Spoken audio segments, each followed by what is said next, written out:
Tonight, we're going to ride across the vast steppes of Asia to witness one of history's most extraordinary military phenomena, the rise of the Mongol Empire under Genghis Khan. But we won't be discussing grand conquests or political strategies. Instead, we'll walk quietly among the felt tents and horse herds, experiencing the daily reality of those who became the most feared warriors the world had ever known. But first, I want to thank you for being here tonight. It means a lot that you're here, allowing my voice to keep you company in this calm space before sleep. If you'd like to support this journey, a like, a comment, or a quiet subscription can help keep the candle burning. Just a small gesture, but deeply appreciated. And if you feel like sharing, tell me in the comments, which ancient civilization would you want to ride alongside if you could dream yourself there tonight? Let your imagination wander across those endless grasslands, and let's collect these journeys one by one. This is Educational Bedtime, where the stories are long, the tone stays soft, and the past unfolds slowly like ancient silk beneath moonlight. Now, find a comfortable position. Let your shoulders sink, let your breath deepen, and your thoughts quiet down, like wind settling across the endless steppe. Close your eyes, and let your mind settle, as we begin a journey that will take us from the harsh training grounds of Mongol children to the smoke-filled aftermath of conquered cities. We'll witness the birth of the world's largest contiguous empire, explore the revolutionary military tactics that changed warfare forever, and discover the complex society that produced both unprecedented destruction and remarkable cultural exchange. The year is 1206, and a man known as Temujin has just been proclaimed Genghis Khan, universal ruler of the Mongol tribes. But first, let us mount our horses and ride into the daily reality of life among these nomadic warriors, into a world where survival depends entirely on your skill with horse and bow, where weakness means death, and where the very elements themselves seem designed to forge the hardest people the earth has ever known. Breathe deeply, and let yourself journey into this story of endurance, conquest, and the forging of an empire that would reshape the known world. Chapter 1. Why You Wouldn't Last a Week Among the Mongol Horde. Imagine yourself standing on the endless grasslands of Mongolia on a bitter morning in 1210, the wind cutting through your clothes like a blade made of ice, carrying with it the scent of horse sweat, dried meat, and something far more primal, the smell of a people who have never known walls, never slept under anything but sky, never lived anywhere but in the saddle. You're about to join your new family, a Mongol clan that moves like water across these steppes, following the grass and the seasons in an ancient dance of survival. The first thing that strikes you is not what you see, but what you don't see. There are no permanent structures, no roads, no boundaries, except those written in wind and weather across the face of the earth itself. Your new home is not a place but a way of being, a collection of felt tents called gers that can be assembled or dismantled in less than an hour, designed by people who understand that attachment to location means death in a land where survival depends on constant movement. These circular dwellings rising from the grass like enormous mushrooms represent thousands of years of nomadic engineering, perfectly designed for a life spent following herds across distances that would challenge modern transportation. The gers is held together without nails, relying instead on a lattice of wooden poles lashed together with horsehair rope, the whole structure so precisely balanced that it can withstand the ferocious winds that sweep across the steppes like horizontal waterfalls. The construction of these homes represents a mastery of portable architecture that has never been equaled. Every piece has been designed for maximum efficiency and minimum weight, because everything must be loaded onto the backs of animals when the clan moves, which happens constantly. The felt walls, made from the wool of sheep and yaks beaten and compressed until it becomes virtually waterproof, provide insulation against temperatures that can drop to 40 below zero in winter and rise to over 100 degrees in summer. The smoke hole at the top, covered with a felt flap that can be adjusted for wind direction, serves as the only window to the outside world and the primary means of temperature control. Inside the ger, space is allocated according to ancient customs that have governed nomadic life for millennia. The area to the left of the entrance belongs to the women and children, where cooking equipment, clothing, and household goods are stored with the precision of a ship's cabin. The right side belongs to the men, where weapons, saddles, and the tools of war are kept in constant readiness. The back of the ger, opposite the entrance, is reserved for honored guests and the family's most precious possessions, including the images of ancestors whose spirits are believed to watch over the family's fortunes.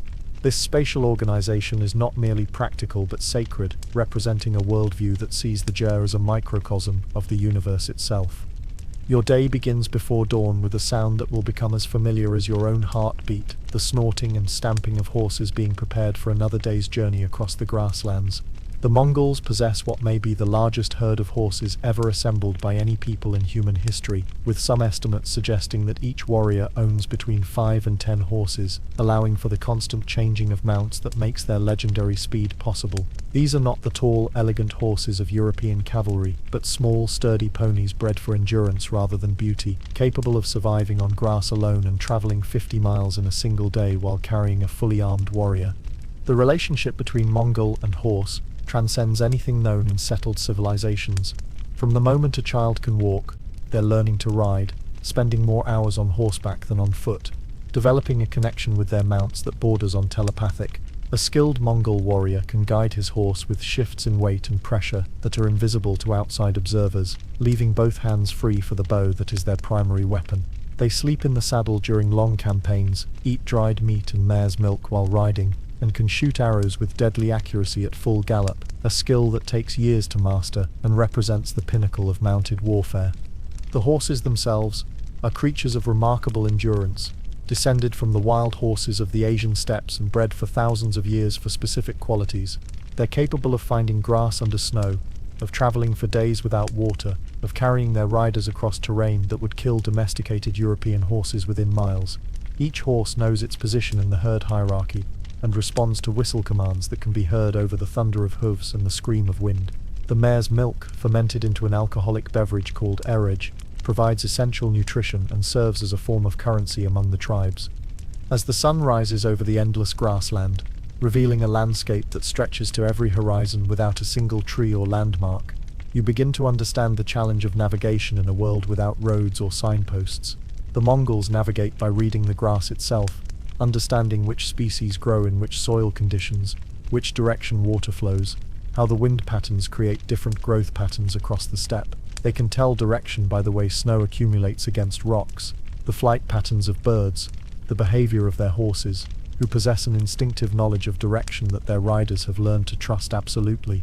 The breakfast, if it can be called that, consists of dried meat that has been prepared using techniques perfected over thousands of years of nomadic life.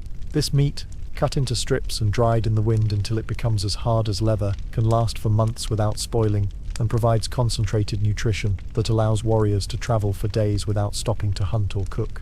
The process of making this dried meat, known as borts, involves cutting the meat along the grain into long strips, then hanging it from wooden frames where the constant wind and low humidity of the steppes naturally preserve it.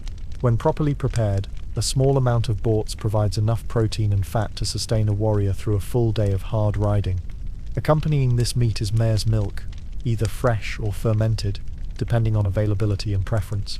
Fresh mare's milk has a slightly sweet taste and provides immediate energy, while the fermented version contains alcohol that helps combat the psychological stress of constant warfare and the physical challenges of life on the steppes.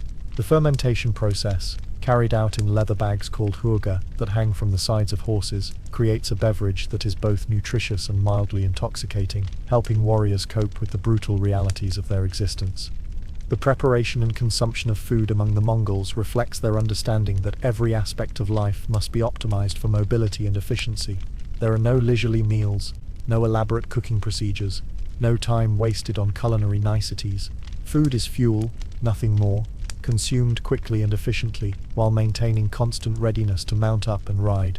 The Mongols have developed a cuisine based entirely on the products of their herds, milk, meat and blood, with almost no plant foods except for wild onions and garlic gathered opportunistically during travels. After the brief morning meal, the daily routine begins with the care and organization of the animals that make nomadic life possible. In addition to horses, each family group maintains herds of sheep, goats, cattle, camels and yaks, each species serving specific purposes in the nomadic economy. Sheep provide wool for felt making and meat for food. Goats produce the finest hair for rope making and milk for cheese. Cattle provide leather and additional meat. Camels carry the heaviest loads during long migrations. Yaks, adapted to high altitude conditions, serve as pack animals in mountainous terrain and provide milk with a higher fat content than cattle. The management of these herds requires skills that take a lifetime to master. Each animal must be accounted for daily, their health monitored, their grazing managed to prevent overuse of pasture. The Mongols have developed a complex understanding of grassland ecology, knowing exactly how long animals can graze in any particular area before the grass is damaged beyond recovery. This knowledge is essential for survival, because overgrazed land cannot support the herds, and herds that cannot find adequate food mean death for their human dependents. The movement of herds across the landscape follows patterns established over generations, refined through trial and error, and handed down through oral tradition. These migration routes take into account seasonal weather patterns, the availability of water, the quality of grass at different times of year, and the territorial boundaries established through negotiations or warfare with neighboring tribes. The timing of these movements is critical. Move too early, and you arrive at pastures that haven't recovered from the previous year's grazing. Move too late, and you miss the brief window when grass is at its most nutritious. As the morning progresses, you begin to understand the constant state of military readiness that defines Mongol society. Every adult male is a warrior, trained from childhood in the skills necessary for mounted combat. There is no distinction between civilian and military life, because survival on the steppes requires the same skills used in warfare: horsemanship, archery, tactical thinking, and the ability to endure physical hardship that would break men from softer civilizations. The bow, never far from any man's reach, is as essential as the horse, and Mongol boys begin archery training as soon as they're strong enough to draw a string. The Mongol bow represents perhaps the most sophisticated piece of military technology developed before the invention of gunpowder. Constructed from horn, wood, and sinew laminated together, and shaped into a complex curve that stores enormous energy in a compact package. These bows can drive an arrow through armor at distances that European crossbows cannot match. The construction of a single bow requires months of careful work and represents a significant investment in time and materials. Each bow is custom-made for its user, taking into account their strength, shooting style, and intended use. A master bowyer can create a weapon capable of accurately hitting targets at distances exceeding 300 yards. The arrows used with these bows are equally sophisticated, with different types designed for specific purposes. Armor-piercing arrows feature narrow, hardened points, capable of penetrating mail, and even plate armor. Broad-headed hunting arrows are designed to cause maximum bleeding in game animals. Fire arrows carry combustible materials for use against structures or siege equipment. Whistling arrows fitted with bone or horn devices that create sound in flight are used for signaling and psychological warfare. Each warrior carries multiple quivers containing different types of arrows, selected based on the anticipated needs of the day's activities. The training required to master these weapons begins in childhood and continues throughout a warrior's life. Young boys learn to shoot while riding by, practicing on targets made from felt or leather. As they advance, they progress to shooting at moving targets, shooting while their horse is galloping, and eventually shooting while hanging from the side of their horse to avoid enemy arrows. The ultimate test of skill is the ability to accurately hit targets while riding at full speed, a capability that allows Mongol warriors to attack and retreat without ever coming within range of enemy weapons. The military organization of Mongol society reflects the practical needs of nomadic life, while providing the structure necessary for large-scale military operations. The basic unit is the Arban, a group of 10 warriors typically drawn from the same family or clan. 10 Arbans form a Jagan of 100 men, 10 Jagans form a Mingan of 1,000, and 10 Mingans form a Tumen of 10,000. This decimal system allows for efficient command and control during both military campaigns and peacetime migrations. Orders can be passed rapidly down the chain of command, and units can be easily combined or separated as tactical situations require. Each level of this organization has specific responsibilities and privileges. The Arban commander, typically the most experienced warrior in the group, is responsible for the training and discipline of his men. He ensures that equipment is maintained, that tactical skills are practiced regularly, and that unit cohesion is maintained through both military exercises and shared hardships. The Jagan commander coordinates the activities of multiple Arbans, ensuring that larger tactical maneuvers can be executed smoothly. The Mingan and Tumen commanders are responsible for strategic planning and coordination with other units during major campaigns. The selection of commanders at all levels is based on merit rather than birth, a revolutionary concept that sets Mongol society apart from the aristocratic military systems of settled civilizations. A man earns command through demonstrated skill in combat, tactical intelligence, and the ability to maintain the loyalty of his subordinates. This meritocratic system ensures that the most capable warriors rise to positions of leadership, while incompetent commanders are quickly replaced by men better suited to the responsibilities of command. As the day progresses, and the morning mist burns off the grassland, revealing the true vastness of the steppe, you begin to appreciate the environmental challenges that have shaped Mongol society. The temperature can vary by 50 degrees between day and night, requiring clothing and equipment that can adapt to rapidly changing conditions. The wind never stops, carrying dust that gets into everything, chapping exposed skin, and creating a constant background noise that affects all communication. Water is scarce and precious, found only in scattered springs and seasonal streams that may be dozens of miles apart. The clothing worn by the Mongols reflects thousands of years of adaptation to these harsh conditions. The basic garment is a long robe called a deel, made from felt or leather, and designed to provide maximum protection while allowing complete freedom of movement.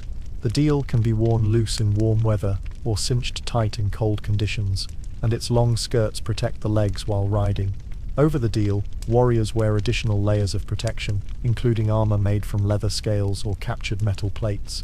The traditional pointed cap, made from felt with fur trim, protects the head while allowing peripheral vision necessary for mounted combat. The boots worn by Mongol warriors are perhaps the most sophisticated footwear ever developed for mounted combat, made from leather with felt linings, and designed with upturned toes that fit perfectly into stirrups. These boots provide protection from the elements while maintaining the sensitivity necessary for controlling a horse through leg pressure. The soles are soft enough to provide grip when walking, but flexible enough to maintain contact with the horse's sides during riding. In winter, additional felt linings provide insulation against temperatures that would cause frostbite within minutes. The daily routine of camp life follows patterns established over generations of nomadic living. Women are responsible for milking animals, processing dairy products, maintaining equipment, and managing the complex logistics of packing and unpacking the entire household whenever the clan moves. Children as young as 5 or 6 have specific responsibilities, including watching younger siblings, helping with animal care, and beginning the long process of learning the skills they'll need as adults. Boys focus on horsemanship and archery, while girls learn the equally essential skills of animal husbandry, food processing, and the intricate crafts necessary for maintaining nomadic life. The processing of animal products represents a sophisticated understanding of chemistry and preservation that has been refined over thousands of years. Milk is processed into various forms of cheese, each with different storage properties and nutritional characteristics. Some cheeses are dried until they become as hard as stone, providing concentrated nutrition that can last for years. Others are processed into soft curds that provide immediate sustenance. Yogurt and other fermented products provide probiotics essential for digestive health in a diet based primarily on animal products. The preparation of leather involves complex processes using animal brains, tree bark, and other natural materials to create products ranging from soft, flexible clothing to rigid armor capable of stopping arrows. Each type of leather requires different treatment, and the knowledge of these processes is carefully guarded within families and passed down through generations. The quality of leather goods can mean the difference between life and death in the harsh environment of the steppes, making leather workers among the most valuable members of nomadic society. As afternoon approaches, and the sun reaches its highest point in the vast sky, you begin to understand the unique challenges of navigation and communication across the trackless grasslands. The Mongols have developed a sophisticated system of messengers and signal stations that allows for communication across distances that would be impossible in other terrains. Messages are carried by relay riders who change horses at predetermined points, allowing for communication speeds that won't be matched by any other civilization for centuries. These messenger networks are so efficient that news can travel from one end of the Mongol Empire to the other in a matter of weeks. The signal system used by Mongol armies represents an early form of long-distance communication that combines visual, auditory, and tactical elements. Smoke signals during the day and fire signals at night can convey basic information across distances of many miles. Horn calls and drum beats communicate tactical information during battles. Flag signals using different colors and patterns allow for complex communication between units during combat. This sophisticated communication system gives Mongol armies a coordination advantage that their enemies cannot match. The afternoon also brings training activities that maintain the combat readiness essential for survival. Archery practice continues throughout the day, with warriors shooting at targets while performing increasingly difficult maneuvers. Wrestling matches test strength and technique, while providing entertainment and opportunities for gambling. Horse races serve both as entertainment and as practical evaluation of mount quality, helping warriors select the best horses for different purposes. These activities are not merely games but essential training that maintains the skills necessary for both warfare and survival. The social structure of Mongol society becomes apparent during these afternoon activities. While leadership is based on merit, there are clear distinctions between different classes of people within the tribe. Free warriors and their families form the core of Mongol society, owning their own animals and equipment, and participating fully in tribal decision-making. Below them are various categories of dependent people, including prisoners of war who have been integrated into the tribe, craftsmen captured from settled civilizations, and individuals who have lost their animals and equipment through bad luck or poor decisions. The treatment of prisoners and incorporated peoples reveals the pragmatic nature of Mongol society. Useful skills are valued regardless of their origin, and talented individuals can rise to positions of responsibility even if they were originally captured in warfare. Craftsmen who can make superior weapons, engineers who understand siege warfare, and administrators who can manage conquered territories are all valued and protected. This practical approach to human resources gives the Mongols access to the accumulated knowledge of all the civilizations they encounter. The position of women in Mongol society is notably different from that found in most settled civilizations. While men dominate military activities, women have significant authority in domestic matters and are often consulted on important decisions. Women can own property, including animals and equipment, and can inherit from their families. Some women become shamans or achieve positions of political influence. The harsh realities of nomadic life require that everyone, regardless of gender, contribute essential skills to the survival of the group. As evening approaches and the sun begins its descent toward the western horizon, the daily routine shifts toward the activities necessary for surviving another night on the steppes. Animals must be gathered and secured against predators and thieves. Equipment must be checked and maintained. Food must be prepared from the limited ingredients available. The jad must be adjusted for the evening's weather conditions. These activities are performed with the efficiency that comes from thousands of repetitions, but also with the awareness that mistakes can have deadly consequences. The evening meal provides an opportunity for social interaction and the transmission of cultural knowledge. Stories are told around the fire, epic poems recited from memory, and the history of the clan preserved through oral tradition. These stories serve multiple purposes, providing entertainment during the long winter nights, preserving essential cultural knowledge, and reinforcing the values and beliefs that hold nomadic society together. The greatest storytellers are as valued as the greatest warriors, because they maintain the cultural identity that distinguishes Mongols from their enemies. The religious beliefs of the Mongols reflect their close connection to the natural world and their understanding of the spiritual forces that govern survival on the steppes. Tengri, the sky god, is the supreme deity, representing the vast blue dome that covers the entire world. The Earth Mother, Ege, provides the grass and water that sustain all life. Various spirits inhabit specific locations, animals and objects, requiring careful attention and appropriate rituals to maintain their favor. Shamans serve as intermediaries between the human and spirit worlds, performing ceremonies that ensure good weather, successful hunts and victory in warfare. The practice of shamanism, among the Mongols, involves complex rituals designed to communicate with spirits and influence natural forces. Shamans enter trance states through drumming, dancing, and the use of sacred substances, traveling to the spirit world to negotiate on behalf of their people. They divine the future, diagnose illnesses, and perform ceremonies that maintain the spiritual balance necessary for survival. The training required to become a shaman takes many years and involves mastering an extensive oral tradition of myths, rituals, and practical knowledge. As night falls, and the temperature begins its dramatic plunge toward freezing, you discover another aspect of nomadic life that tests human endurance to its limits. Sleep on the steppes is never comfortable, never safe, and never long enough. The felt walls of the ger provide some protection from the wind, but the ground remains hard and cold. Bedding consists of felt mats and animal skins that provide minimal cushioning. The fire in the center of the ger provides warmth, but it must be carefully tended throughout the night to prevent it from going out and leaving the inhabitants vulnerable to hypothermia. The night watch is an essential part of survival, with warriors taking turns guarding against predators, raiders, and natural disasters. The guards listen for sounds that might indicate approaching danger, the howl of wolves attracted to the herds, the drumming of hooves that might signal an enemy raid, the whistle of wind that might indicate an approaching storm. The darkness on the steppes is absolute, broken only by stars that seem close enough to touch, and the distant glow of other fires marking the locations of other clan groups. The psychological challenges of nomadic life become most apparent during the long nights. The constant awareness of danger, the harsh physical conditions, and the uncertainty of survival create stresses that would break individuals raised in more comfortable circumstances.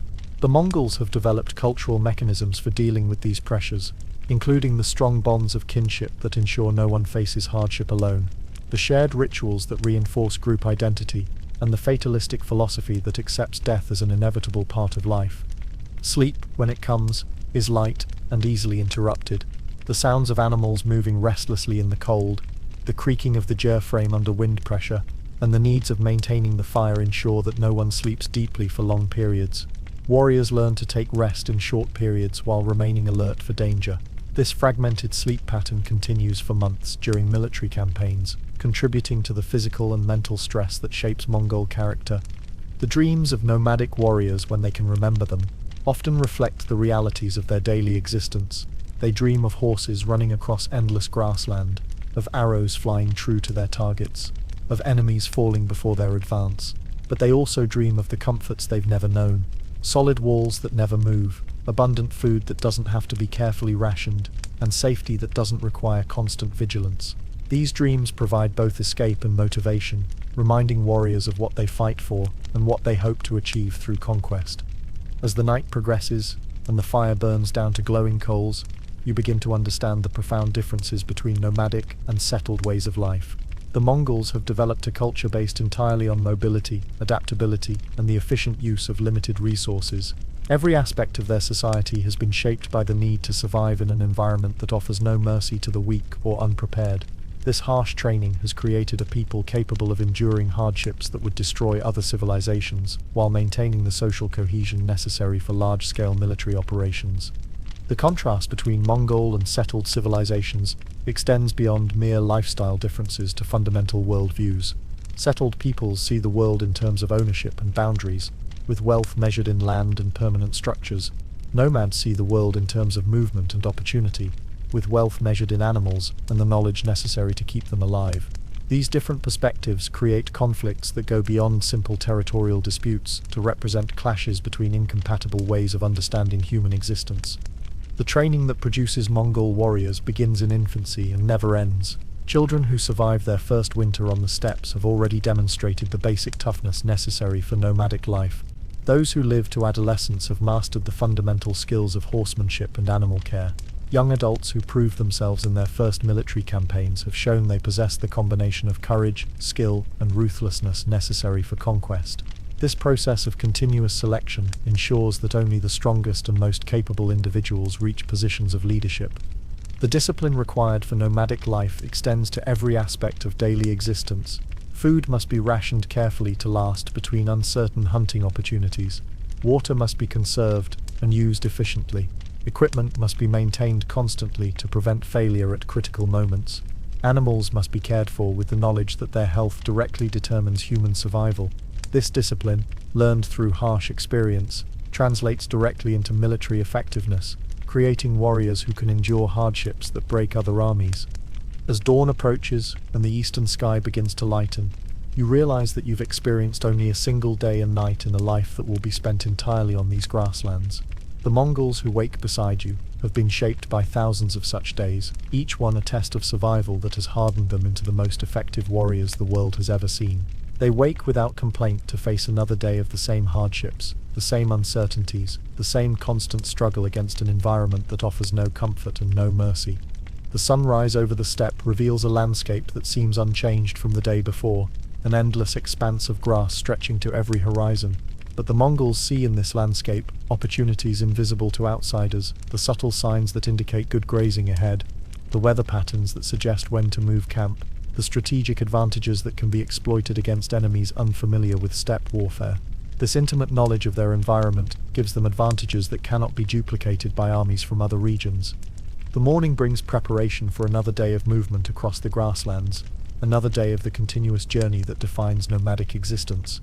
The gyrs will be dismantled with practiced efficiency, the animals loaded with the possessions of the clan, the herds gathered and directed toward new pastures. This process, repeated thousands of times throughout a warrior's life, has created a people capable of moving their entire civilization faster than any enemy army can march, appearing where they're not expected and disappearing before effective resistance can be organized. Tonight, as you settle into your own bed, comfortable and warm and safe from the wind that never stops blowing across those distant grasslands, remember the young men and women who learned to call the entire world their home. Remember their extraordinary adaptability, their capacity to find opportunity in the harshest environments, and their determination to not merely survive but to dominate through the application of skills learned in the most demanding school on Earth. The steppes of Mongolia were a forge that produced the hardest people in human history, warriors who would soon carry their standards from Korea to Poland, creating an empire larger than any that had existed before or would exist again. The legacy of nomadic warfare extends far beyond the boundaries of the Mongol Empire. The tactics developed on the steppes influenced military thinking across Eurasia, while the cultural exchanges facilitated by Mongol conquests shaped the development of art, science, and technology for centuries. The psychological impact of the Mongol conquests created legends that persist to this day, reminders of what human beings can accomplish when they combine unlimited ambition with the skills forged in an unforgiving environment.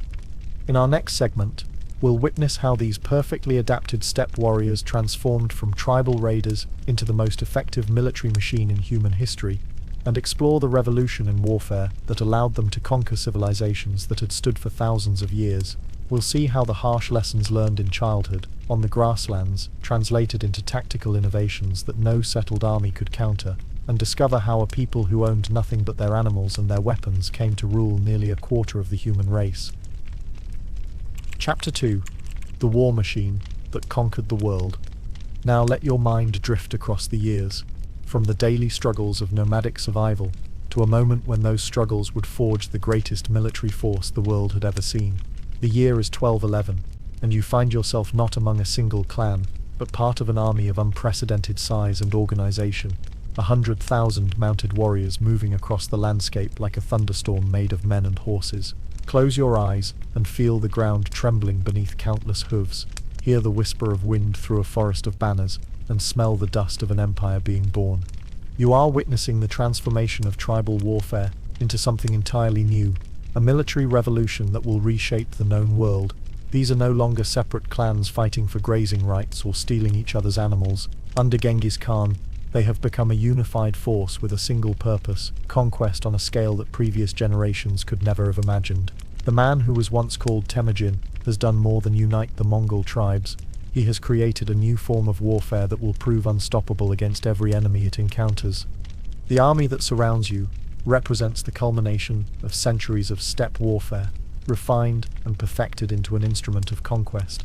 Every warrior has been selected through the harsh process of nomadic survival, every tactic tested in the crucible of tribal warfare, every strategy proven in battles where defeat meant death or slavery.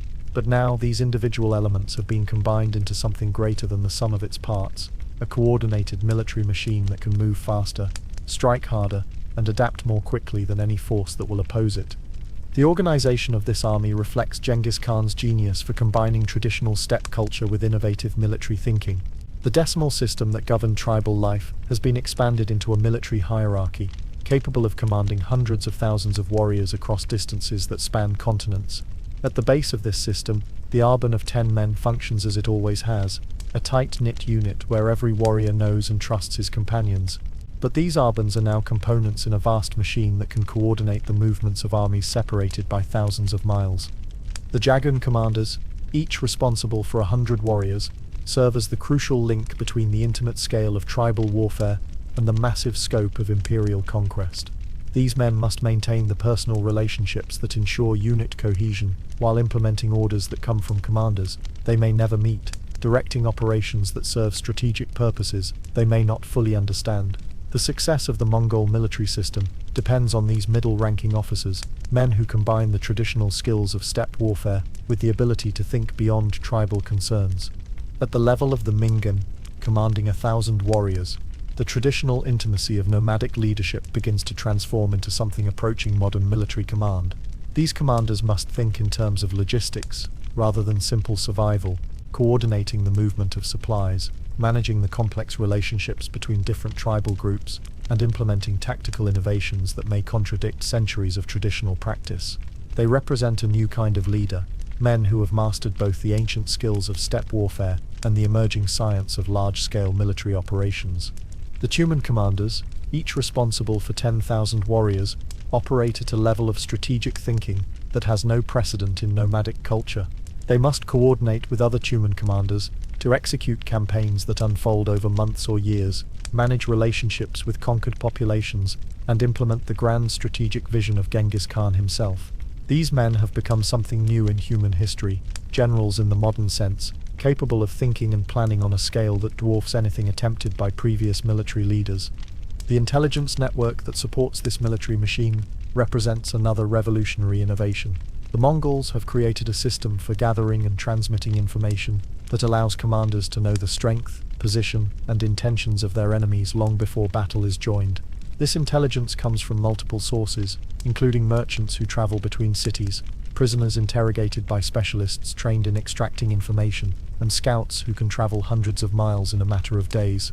The speed and accuracy of Mongol intelligence gathering gives their armies advantages that their enemies cannot comprehend, much less counter. The merchant networks that crisscross Asia provide the Mongols with detailed information about the cities they plan to attack, including the strength of their fortifications, the size of their garrisons, the wealth available for plunder, and the political relationships that might be exploited to facilitate conquest. These merchants, who see the Mongols as potential protectors of trade rather than destroyers of civilization, often provide information willingly, understanding that Mongol conquest typically results in increased security and expanded trade opportunities. The interrogation of prisoners has been developed into a sophisticated intelligence gathering technique that yields detailed information about enemy capabilities and intentions.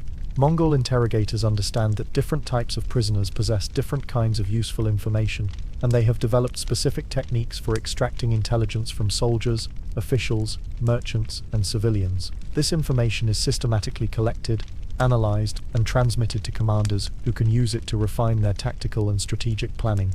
The scout system represents perhaps the most impressive achievement in pre-modern military intelligence.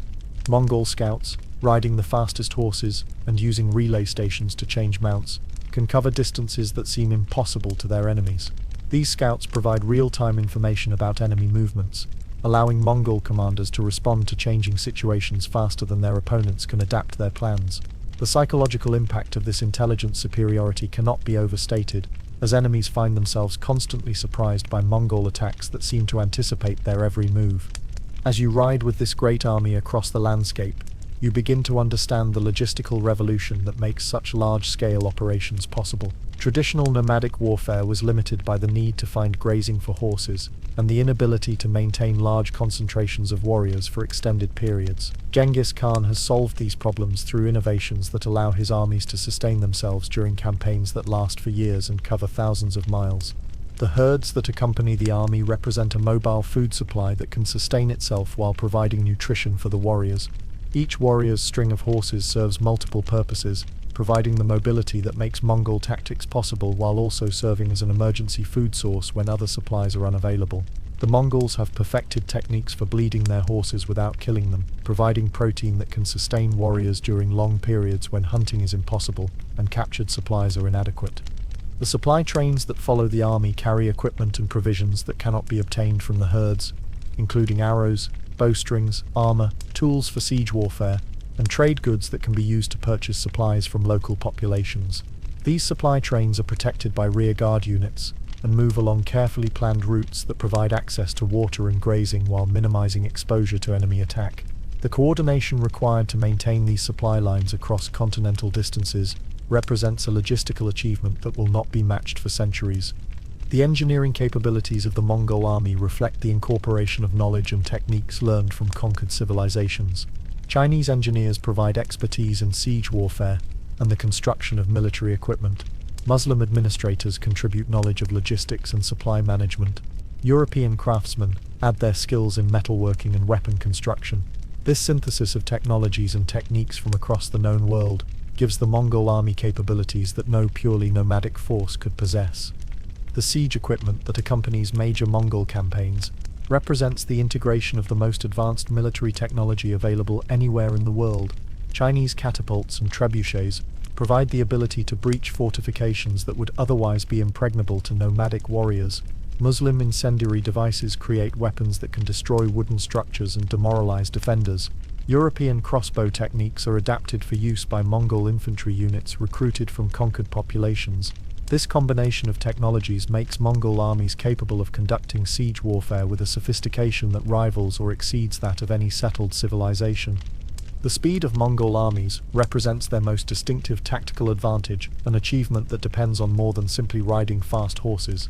The Mongols have developed techniques for maintaining high rates of movement over extended periods, allowing them to appear where enemies don't expect them, and to concentrate forces faster than opponents can respond. This speed advantage depends on careful planning, superior logistics, and a level of coordination that requires perfect communication and discipline.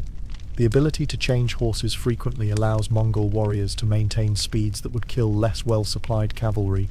Each warrior's string of horses is carefully managed to ensure that fresh mounts are always available, with tired horses rotated out of service before they become liabilities. This horse management system requires extensive knowledge of animal physiology and careful attention to the condition of individual animals, but it allows Mongol armies to travel distances in a single day that other armies require weeks to cover. The coordination required for high-speed maneuvers depends on a communication system that allows commanders to transmit orders and receive reports faster than any enemy can react. Horn signals, flag displays, and messenger networks enable Mongol armies to change direction, concentrate forces, or divide into smaller units with a speed that confuses and disorients their opponents. This communication superiority gives Mongol commanders tactical flexibility that allows them to adapt their plans in real time, responding to changing battlefield conditions faster than enemies can counter their moves. The psychological warfare practiced by the Mongols represents another revolutionary innovation that multiplies the effectiveness of their military capabilities. The reputation for invincibility that precedes Mongol armies often defeats enemies before battle is joined, as cities surrender rather than face destruction and populations flee rather than resist conquest. This psychological dominance is carefully cultivated through strategic demonstrations of military power and the systematic spread of information about Mongol capabilities and intentions. The practice of total destruction visited upon cities that resist Mongol conquest serves multiple strategic purposes beyond the immediate military advantage of eliminating enemy strongholds. These examples of overwhelming force create a reputation that facilitates future conquests, as populations learn that resistance is futile, while submission offers the possibility of survival and prosperity. The Mongols understand that the fear of destruction can be more effective than destruction itself, allowing them to conquer through reputation rather than force. The integration of conquered populations into the Mongol military system represents a crucial innovation that allows the empire to grow stronger with each successful campaign. Rather than simply destroying defeated enemies, the Mongols systematically identify and recruit individuals with useful skills, incorporating them into the army in roles that utilize their specialized knowledge. This practice transforms potential rebels into valuable assets, while expanding the capabilities of the Mongol military machine. Engineers captured from Chinese cities bring knowledge of advanced siege techniques and the construction of military equipment. Administrators from Muslim territories contribute expertise in logistics and the management of conquered populations. Craftsmen from all conquered regions add their skills to the production of weapons, armor, and equipment. This systematic incorporation of talent and knowledge makes each conquest add to Mongol capabilities, rather than simply expanding the territory under their control. The treatment of conquered military units reflects the pragmatic Mongol approach to human resources. Enemy soldiers who demonstrate courage in battle are often offered the opportunity to join Mongol forces, while those who surrender without fighting may be incorporated into labor units or used as cannon fodder in future sieges. This differential treatment encourages brave resistance which the Mongols respect, while punishing cowardice which they despise. The result is a military system that grows stronger with each campaign while maintaining the warrior ethos that defines Mongol culture. As the army moves across the landscape, you witness the daily routine that maintains this massive military machine in fighting condition. The march begins before dawn, with units moving out in predetermined order, while scouts range ahead to identify potential threats and opportunities. The pace is carefully calculated to cover maximum distance, while ensuring that horses and men remain in fighting condition, a balance that requires constant attention from commanders at every level. The daily march covers distances that seem impossible to armies accustomed to slower rates of movement. Mongol units can travel 50 miles in a single day while maintaining the ability to fight effectively at the end of the march, a capability that allows them to appear where enemies don't expect them and to concentrate superior forces before opponents can respond. This speed advantage is the foundation of Mongol tactical superiority, allowing them to choose when and where battles are fought while denying enemies the opportunity to prepare effective defenses. The camp that springs up each evening represents a temporary city, organized with military precision. Units are positioned according to predetermined plans that provide security while facilitating rapid deployment if the army is attacked during the night. Sentries are posted in multiple rings around the camp, with horse herds protected by cavalry patrols that can respond quickly to raids or attacks. The organization of the camp reflects the same decimal system that governs military operations, with each unit responsible for specific areas and functions. The evening meal demonstrates the logistical sophistication that supports Mongol military operations. Food is distributed according to carefully calculated rations that provide adequate nutrition while conserving supplies for extended campaigns.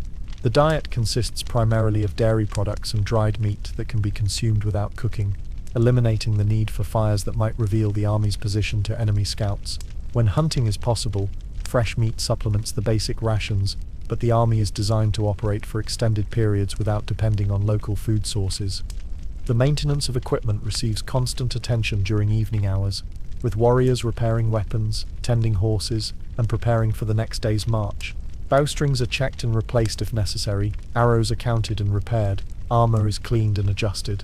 Horses are groomed, their feet examined for stones or injuries, their condition assessed for signs of fatigue or illness.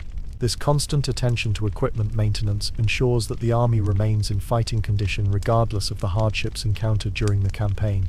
The training that continues during campaign demonstrates the Mongol commitment to maintaining military effectiveness under all conditions.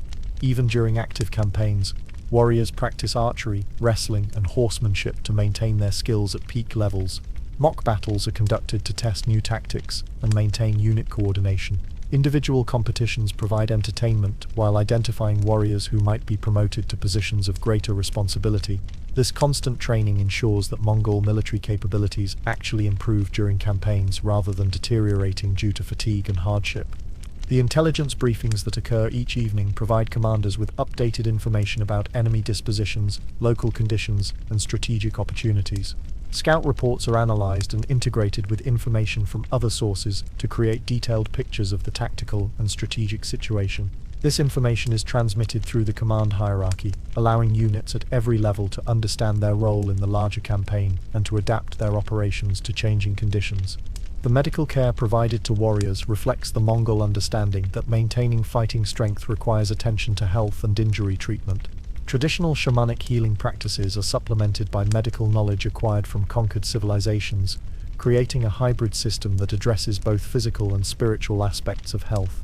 Wounded warriors receive treatment designed to return them to fighting condition as quickly as possible, while those with serious injuries are evacuated to rear areas where they can receive more extensive care. The rotation system, that moves units between different roles and responsibilities, prevents the exhaustion that would otherwise reduce military effectiveness during extended campaigns. Units alternate between scouting duties, main force operations, and rear guard responsibilities, ensuring that no single unit bears the full burden of the most dangerous assignments. This rotation also provides opportunities for rest and equipment maintenance, while maintaining overall operational tempo. As you observe the army settling into its evening routine, you begin to understand the discipline that underlies Mongol military success. This discipline is not the rigid obedience of professional soldiers, but the voluntary cooperation of warriors who understand that their survival depends on unit cohesion and tactical effectiveness. Each warrior knows his role in the larger organization and performs his duties without the need for constant supervision, because he understands that failure to fulfill his responsibilities endangers not only himself, but his comrades as well. The justice system that maintains discipline within the army reflects traditional Mongol values adapted to the requirements of large-scale military operations. Serious crimes, including cowardice in battle, theft from comrades, and disobedience to orders, are punished severely and publicly to maintain deterrent effect. Lesser offenses may result in reduction in rank, assignment to dangerous duties, or loss of shares in plunder. The system is designed to maintain unit cohesion, while providing mechanisms for rehabilitation and redemption. The reward system that motivates exceptional performance provides incentives for individual achievement while reinforcing unit cooperation. Warriors who demonstrate outstanding courage or skill receive recognition that enhances their status within the army and their prospects for advancement. Successful commanders are rewarded with increased responsibilities and larger shares of captured wealth. This merit-based system ensures that the most capable individuals rise to positions where their abilities can contribute most effectively to overall military success. The communication system that coordinates operations across the vast expanse of the army represents a technological achievement that will not be matched for centuries. Messages are transmitted through networks of relay riders who can carry orders from the highest levels of command to individual units faster than any enemy can respond. Signal systems using flags, horns, and smoke allow for tactical coordination during battles. This communication superiority gives Mongol armies coordination capabilities that seem almost supernatural to their opponents. The night watch that protects the army during hours of darkness reflects the constant vigilance required for survival in hostile territory. Sentries are posted in multiple layers, with horse patrols covering areas beyond the range of foot soldiers, scouts monitoring distant approaches, and reserves positioned to respond quickly to threats from any direction. The watch system is designed to provide early warning of enemy approaches, while maintaining the secrecy necessary for surprise attacks.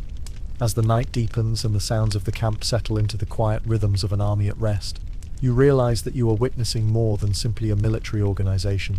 This army represents the transformation of an entire civilization, the evolution of nomadic tribes into a force capable of conquering the world.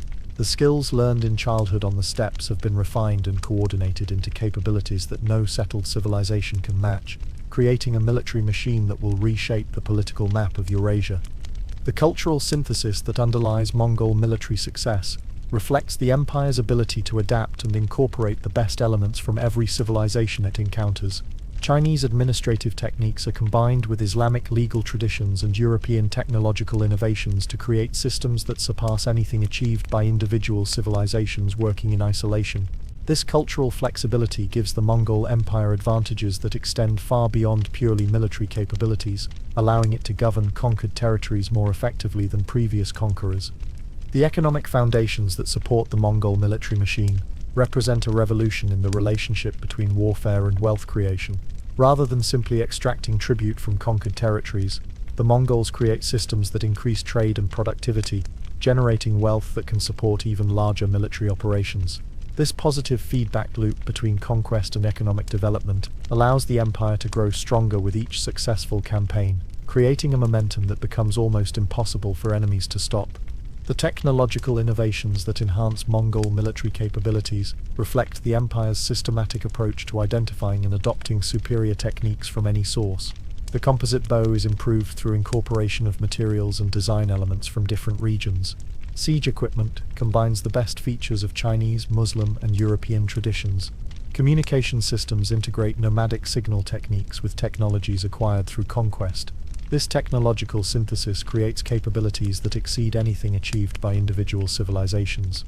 Tomorrow night, as you drift towards sleep in the comfort and safety of your own bed, remember the warriors who learned to call the entire world their battlefield. Remember their extraordinary adaptability, their genius for combining traditional skills with innovative techniques, and their determination to achieve through conquest what could never be gained through passive acceptance of existing limitations. The Mongol army that we have ridden with tonight will soon cross mountains and deserts that have never been penetrated by organized military forces, carrying their standards into regions where no nomadic power has ever ventured. In our next segment, we will witness these perfectly coordinated forces in action, as they encounter and destroy military systems that have dominated their regions for centuries.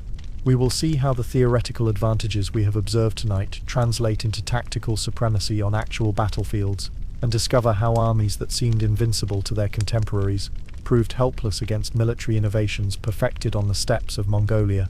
We will explore the specific battles and campaigns that demonstrated the revolutionary nature of Mongol warfare, and understand how a single generation of nomadic warriors managed to overthrow political systems that had endured for thousands of years. Chapter 3: When Civilizations Fell Like Wheat Before the Storm. Let your mind drift now across vast distances and through the veil of time, to witness the moment when theory becomes terrible reality.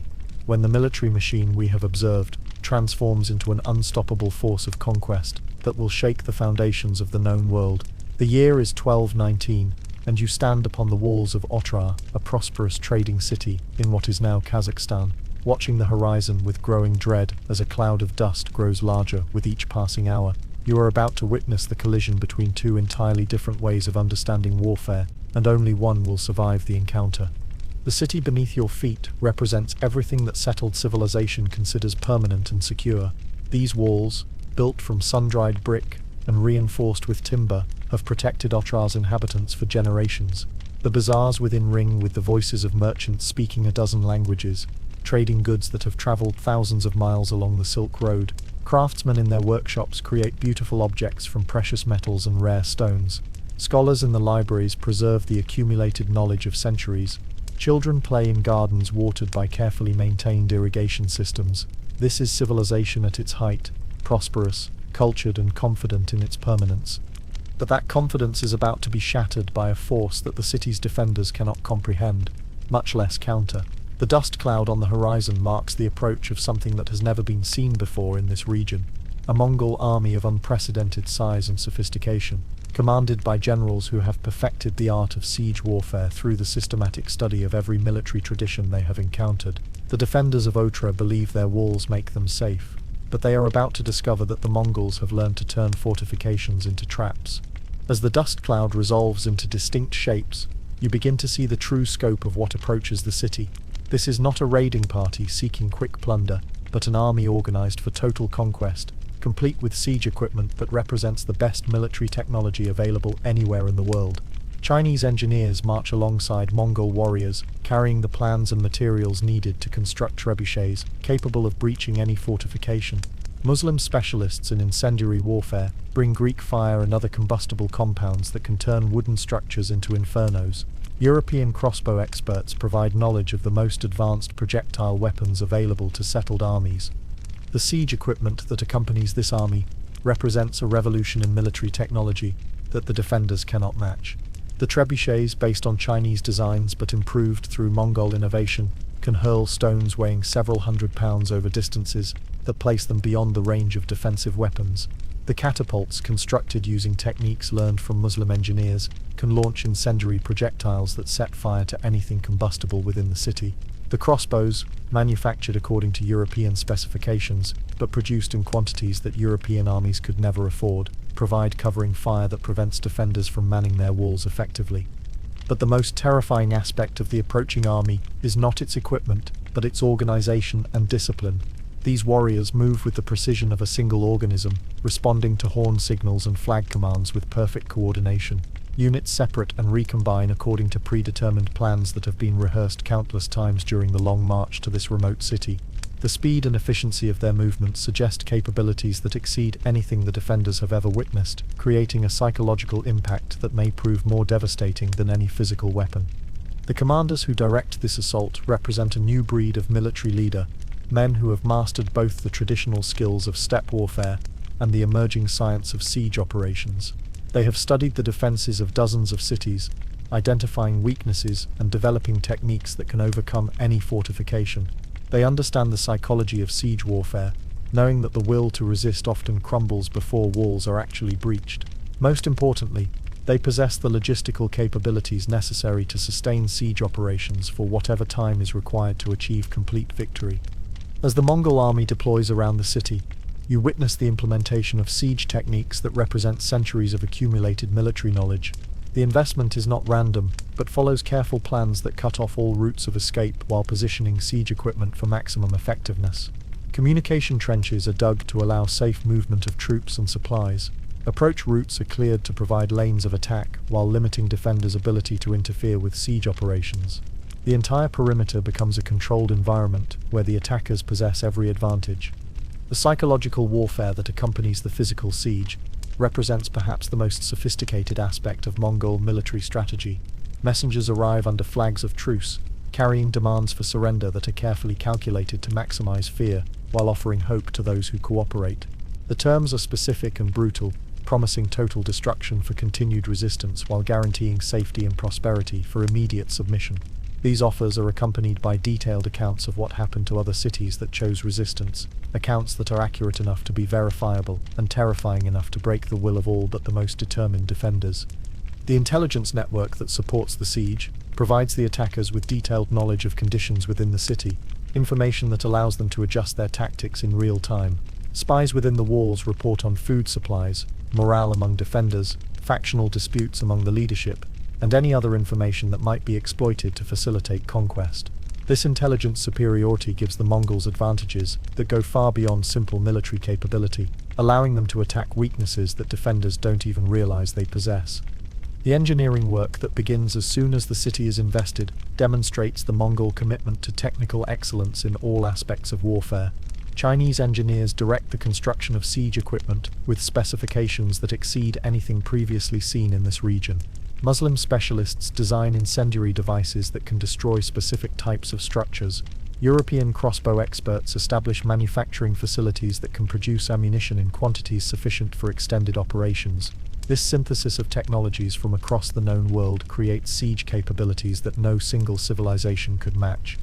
The construction of the siege equipment proceeds with assembly line efficiency that reflects careful planning and extensive experience.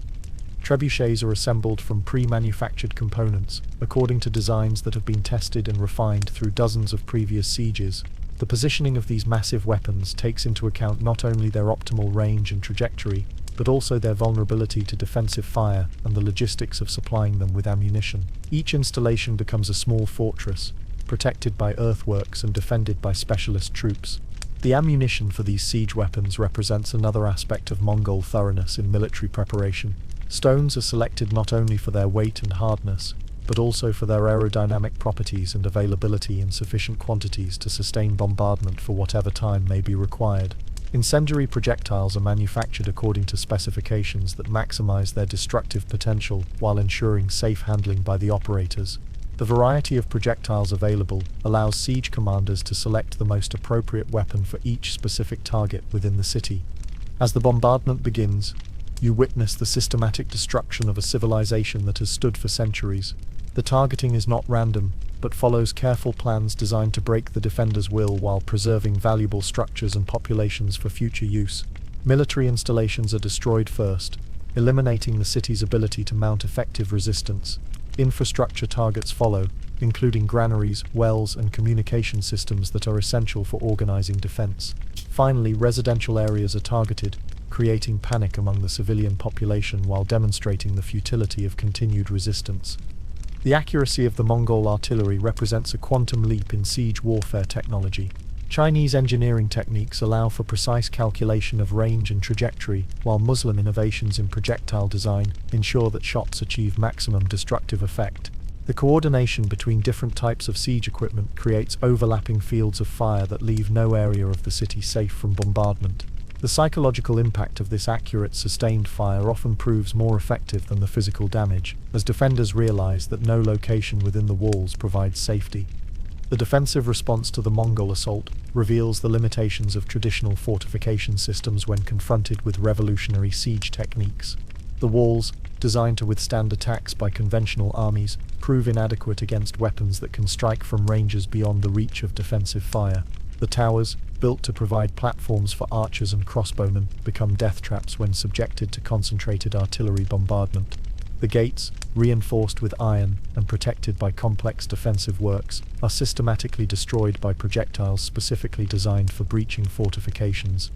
The civilian population, trapped within walls that have become a liability rather than protection, experiences the psychological breakdown that typically precedes military collapse. The constant bombardment makes normal life impossible, while the accurate targeting demonstrates that the attackers possess detailed knowledge of the city's layout and vulnerabilities.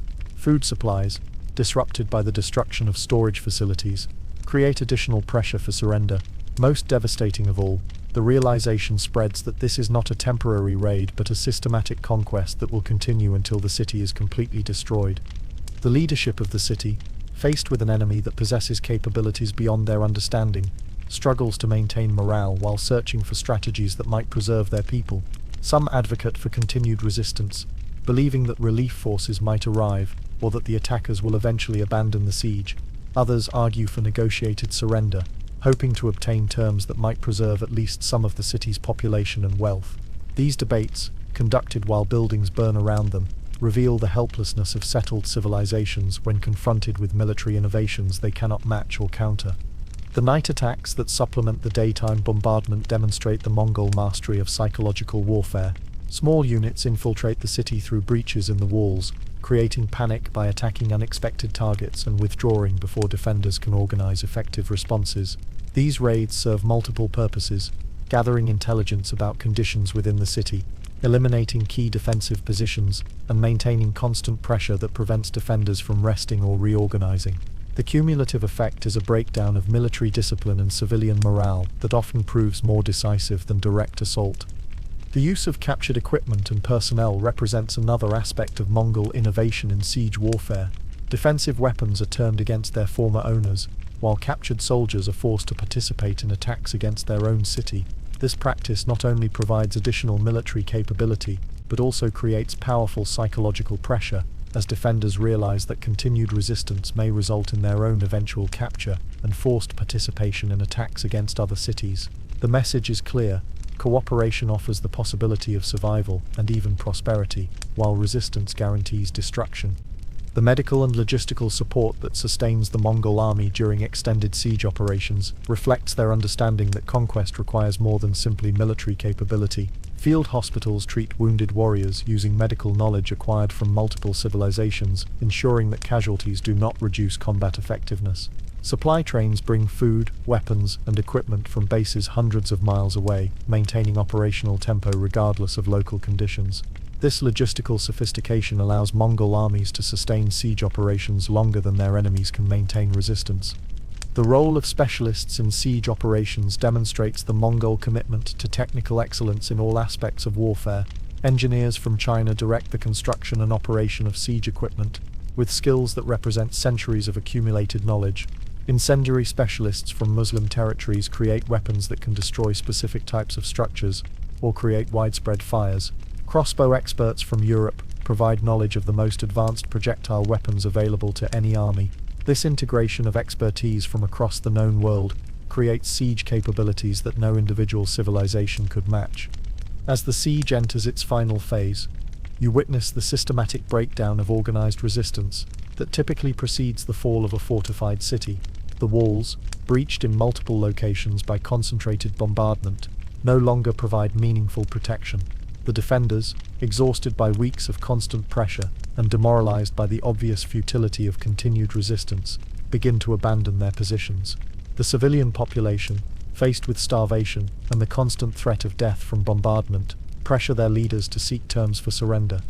The final assault, when it comes, demonstrates the Mongol mastery of combined arms tactics that coordinate infantry, cavalry, and siege equipment in a single overwhelming attack. The bombardment intensifies to provide covering fire for assault troops, while cavalry units position themselves to exploit any breakthrough. Infantry forces, many of them recruited from previously conquered cities, advance through the breaches under the protection of crossbow fire.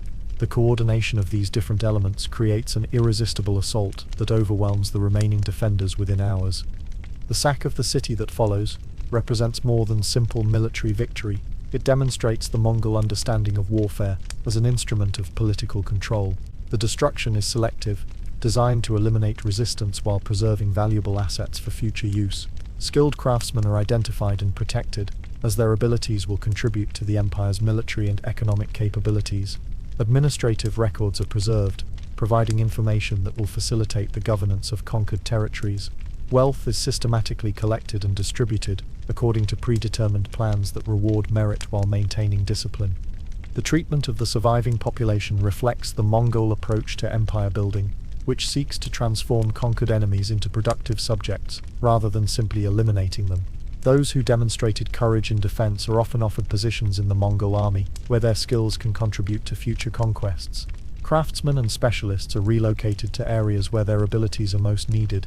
The general population is incorporated into the empire's administrative and economic systems, often finding that Mongol rule provides greater security and prosperity than they enjoyed under their previous rulers.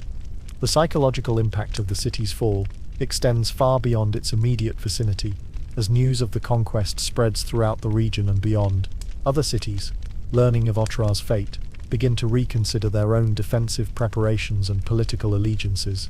The speed and completeness of the Mongol victory challenges assumptions about the superiority of settled civilization over nomadic barbarism, forcing a fundamental reassessment of military and political realities. The reputation for invincibility that the Mongols cultivate through such demonstrations often proves more valuable than the immediate military gains achieved through conquest. The administrative changes that follow conquest demonstrate the Mongol understanding that military victory must be followed by effective governance to achieve lasting political control. The city's administrative system is reorganized according to Mongol principles, with positions allocated based on merit rather than birth or local connections. Trade is encouraged and protected, often resulting in greater prosperity than existed under previous rulers. Religious and cultural practices are generally tolerated, provided they do not interfere with political loyalty to the Mongol Empire. The integration of the conquered city into the Mongol Empire represents the ultimate demonstration of their approach to warfare and governance. Rather than simply extracting tribute and leaving local systems intact, the Mongols create new administrative and economic structures that increase productivity while ensuring political control. The city becomes a node in a network that spans continents, facilitating trade and communication on a scale that was impossible under previous political arrangements. The population initially devastated by conquest often finds that their new circumstances provide opportunities that were unavailable under their former rulers. As you witness these final stages of conquest and integration, you begin to understand that you have observed more than simply a military campaign. This represents a fundamental transformation in the nature of political power, the replacement of localized authority structures with a system that operates on continental scales. The Mongol Empire is not merely larger than previous political entities, it is qualitatively different, representing a new form of organization that transcends traditional boundaries and limitations. The speed of Mongol conquest reflects not only their military superiority, but also their understanding that rapid expansion creates momentum that becomes self-sustaining. Each successful campaign provides resources and capabilities that facilitate the next conquest, while the reputation for invincibility that spreads ahead of their armies often eliminates resistance before battles are fought. This positive feedback loop between military success and political expansion creates a dynamic that carries the empire across vast distances in remarkably short periods. The cultural synthesis that emerges from Mongol conquest represents perhaps their greatest achievement, the creation of a unified system that incorporates the best elements from every civilization they encounter. Chinese administrative techniques are combined with Islamic legal traditions and European technological innovations to create governing systems that surpass anything achieved by individual civilizations working in isolation.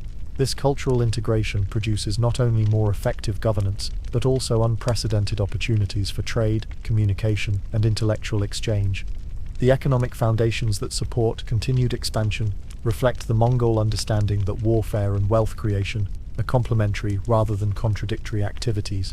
Rather than simply extracting tribute from conquered territories, they create systems that increase productivity and facilitate trade, generating resources that can support even larger military operations. This approach transforms conquest from a zero-sum game into a positive feedback loop that benefits both conquerors and conquered, though not necessarily in equal measure. The technological innovations that emerge from the synthesis of different traditions represent another aspect of Mongol achievement that extends far beyond purely military applications. The combination of Chinese engineering, Islamic mathematics, and European craftsmanship creates capabilities that exceed anything achieved by individual civilizations. These innovations spread throughout the empire, facilitating communication, transportation, and production on scales that were previously impossible. The legacy of what you have witnessed tonight extends far beyond the immediate historical period of Mongol expansion. The political and cultural synthesis achieved through conquest creates precedents and possibilities that will influence human development for centuries. The demonstration that nomadic peoples can not only conquer, but also effectively govern settled civilizations, challenges fundamental assumptions about the relationship between lifestyle and political capability. The integration of diverse cultural traditions creates new possibilities for human achievement that continue to influence development long after the Mongol Empire itself has disappeared. Tonight, as you settle into the comfort and security of your own home, remember the city that learned too late that walls cannot protect against revolutionary changes in the nature of warfare itself. Remember the speed with which certainties can crumble, the power of innovation to overturn established systems, and the terrible efficiency of military organizations that combine traditional skills with revolutionary techniques. The fall of Otrar represents just one episode in a campaign of conquest that will reshape the political map of Eurasia, but it demonstrates the principles and capabilities that make such transformation possible. In our final segment, we will witness the ultimate consequences of the military revolution we have observed, as the Mongol Empire reaches its greatest extent and demonstrates both the possibilities and the limitations of conquest as a foundation for political organization. We will explore how the very success of Mongol expansion creates new challenges that require different solutions, and discover how an empire built on movement and warfare adapts to the requirements of governing settled populations across continental distances. We will see how the great Khans who followed Genghis evolved from war leaders into administrators, and understand how the greatest land empire in human history ultimately transformed from a military force into a political system that would influence human development for centuries to come. Chapter 4. The Empire that Stretched from Sunrise to Sunset. Let your breathing slow now, and allow your mind to drift across an empire so vast that no single person could travel from one end to the other in a lifetime, so diverse that it encompassed frozen tundra and burning deserts, bustling Chinese cities and European forests, Islamic centers of learning and Christian monasteries. The year is 1279, and you stand not on a battlefield, but in the great capital of Khanbalik, what will one day be called Beijing, at the heart of an empire that stretches from Korea to Poland, from Siberia to Vietnam, the largest contiguous land empire in human history. The palace that surrounds you represents something unprecedented in human experience, the administrative center of a political system that governs more people and territory than any previous ruler could have imagined. But this is no longer the felt tent of a nomadic chieftain. These halls of marble and jade, these gardens with their artificial lakes and carefully cultivated landscapes, these libraries filled with manuscripts in dozens of languages, represent the transformation of a conquering army into a governing civilization. The great Khan who rules from this palace is still a descendant of the man who united the Mongol tribes, but he has become something that Genghis Khan could never have envisioned, an emperor in the Chinese tradition, governing through bureaucracy rather than personal charisma, ruling through administration rather than the sword. The courtiers who populate these halls speak in whispers of silk and jade rather than the harsh shouts of military command. Chinese scholars wearing the robes of traditional officials work alongside Persian astronomers, Arab mathematicians, and European merchants. The air is filled not with the smell of horses and leather, but with incense from Buddhist temples, the aroma of tea from southern China, and the perfumes worn by ladies whose ancestors may have lived in distant European cities before the great conquests brought them to this cosmopolitan center of world empire.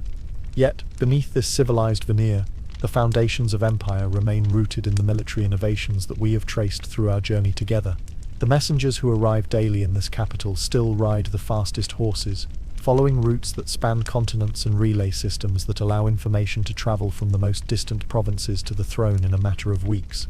The administrators who govern the empire's vast territories are still organized according to the decimal system perfected on the steppes, with authority flowing down through carefully structured hierarchies that can coordinate activities across distances that challenge human comprehension. The trade routes that bring wealth to this capital represent the greatest achievement of Mongol administration, the creation of a single political and economic system that facilitates commerce on a scale never before attempted. Merchants carrying Chinese silk arrive from the east, while their counterparts from the west bring European furs, Islamic textiles, and Indian spices. The protection provided by Mongol administration makes these journeys safer than they have ever been, while the standardization of weights, measures, and currencies eliminates many of the barriers that previously impeded long-distance trade. The Pax Mongolica, the Mongol peace, represents perhaps the most remarkable transformation in human history, the conversion of the world's most destructive military force into a system that facilitates unprecedented prosperity and cultural exchange. The same communication networks that once coordinated military campaigns now carry commercial correspondence and scholarly debates. The same administrative systems that once organized conquest now manage taxation, legal disputes, and public works projects that benefit millions of people across vast territories. But this transformation has not come without cost. And as you walk through the palace gardens in the evening light, you begin to understand the challenges that face an empire built on movement when it must govern populations that value stability above all else. The Mongol elite, raised in the traditions of the steppes, must now master the complexities of Chinese bureaucracy, Islamic law, European feudalism, and countless other local systems of governance. They must learn to rule through persuasion rather than force, to build consensus rather than impose obedience, to create legitimacy through effective administration rather than military superiority. The great Khans who have followed Genghis Khan have faced the fundamental challenge of adapting nomadic leadership traditions to the requirements of governing settled civilizations. Genghis Khan, Genghis's successor, proved himself capable of continuing the military expansion while beginning the difficult process of creating administrative systems capable of governing conquered territories. His establishment of the capital at Karakoram represented the first attempt to create a fixed center of administration for an empire that had previously existed entirely in movement.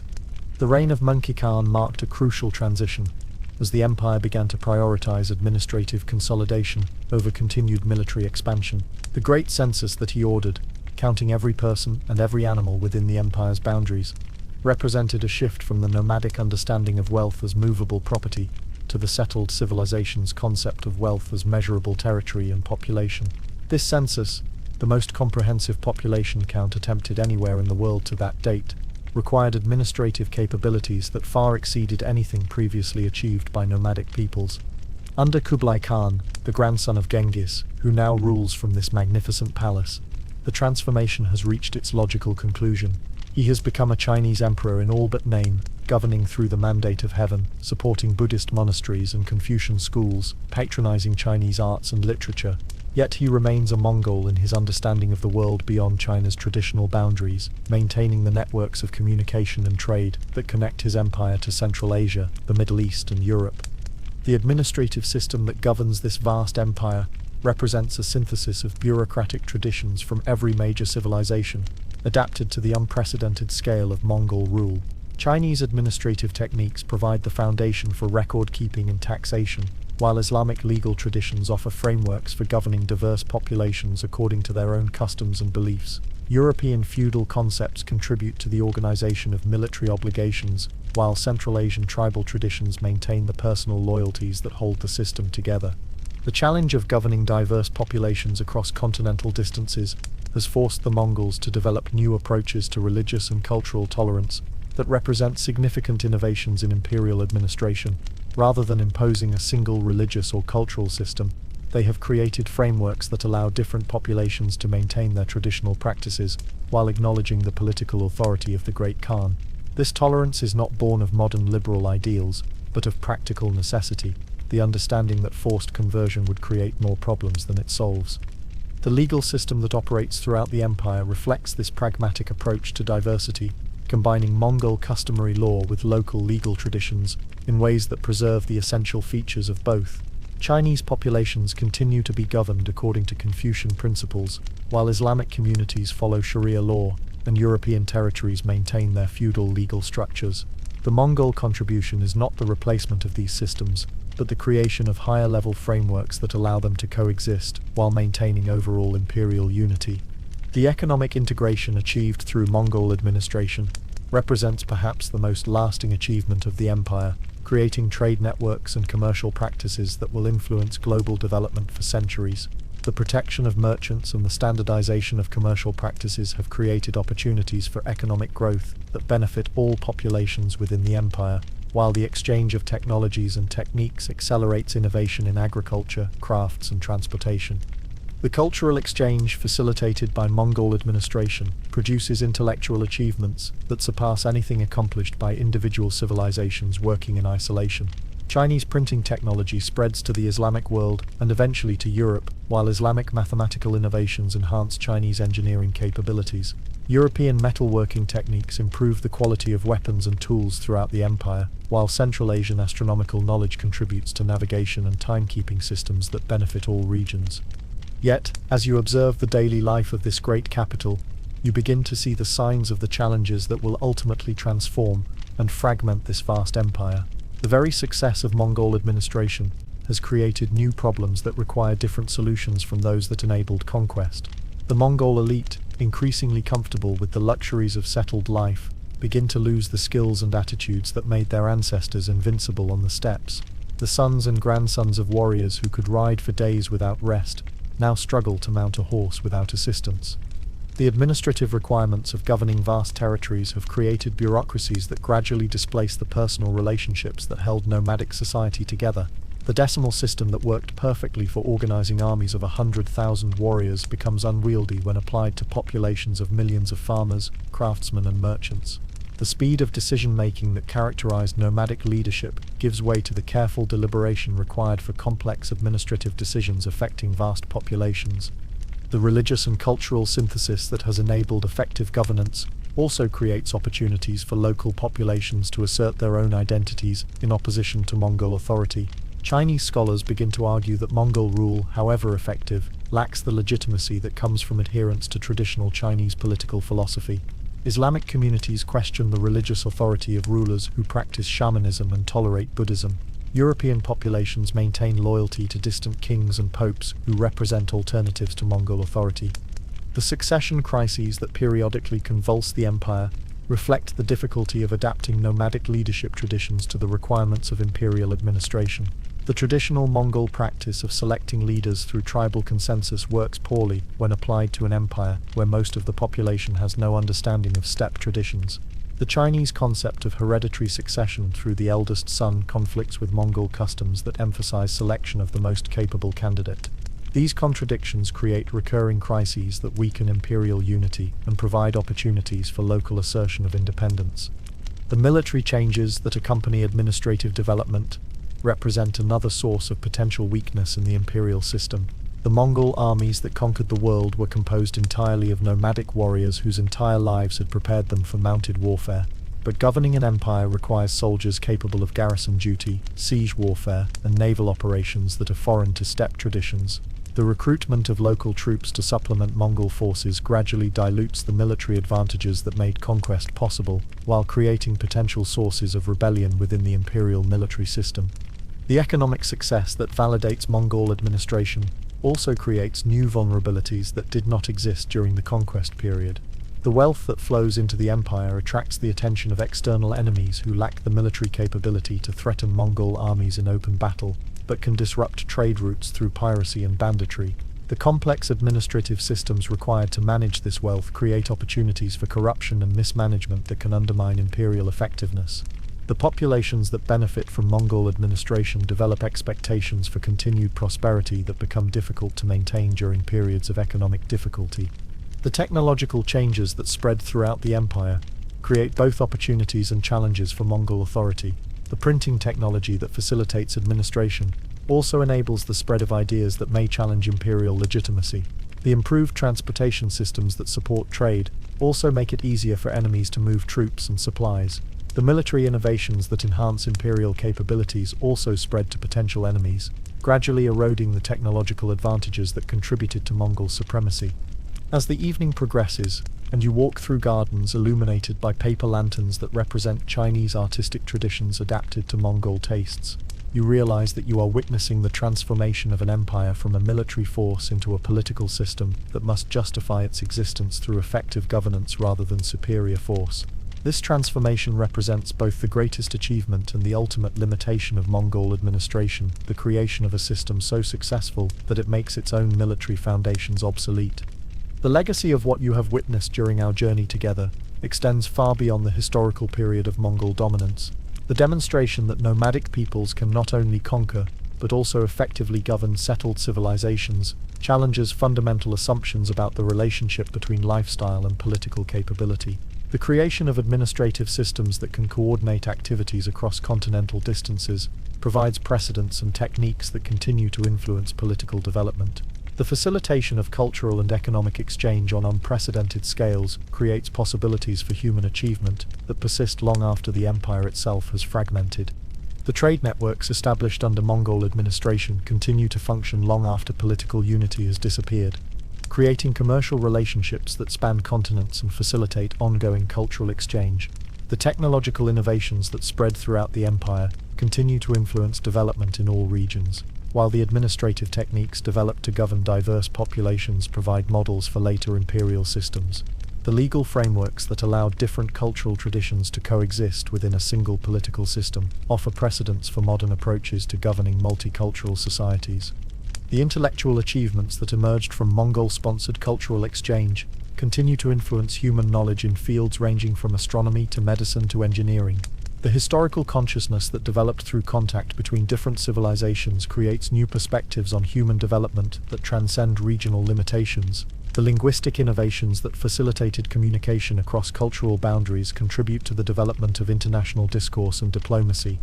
But perhaps the most important legacy of the Mongol Empire lies in its demonstration of the possibilities and limitations of political organization based on military conquest. The speed and extent of Mongol expansion proved that traditional boundaries and assumptions about political organization could be overcome through superior military capability and administrative innovation. Yet the gradual transformation and ultimate fragmentation of the empire also demonstrated that military conquest alone cannot provide a permanent foundation for political stability. The succession struggles that begin to appear even during the height of imperial power foreshadow the eventual division of the empire into separate khanates, each of which will develop according to the cultural and political traditions of its particular region. The Yuan dynasty in China will eventually be overthrown by the Ming, who will restore traditional Chinese political forms. The Ilkhanate in Persia will fragment into smaller states that revert to Islamic political traditions. The Golden Horde in Russia will gradually lose territory to expanding European kingdoms. The Central Asian heartland will revert to tribal organization, though the memory of imperial unity will persist in the form of later attempts at steppe confederation. Yet even as political unity dissolves, the changes wrought by Mongol administration prove irreversible. The trade networks that connected distant regions continue to function, though under different political authorities.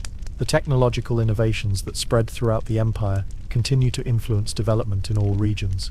The cultural exchanges that brought different civilizations into contact create ongoing relationships that transcend political boundaries. The administrative techniques that proved effective for governing diverse populations continue to influence imperial organization in later periods. The historical memory of Mongol achievement continues to influence political thinking long after the empire itself has disappeared. Chinese concepts of universal empire bear the influence of Mongol precedents, while Central Asian political traditions continue to emphasize the possibility of renewed steppe confederation.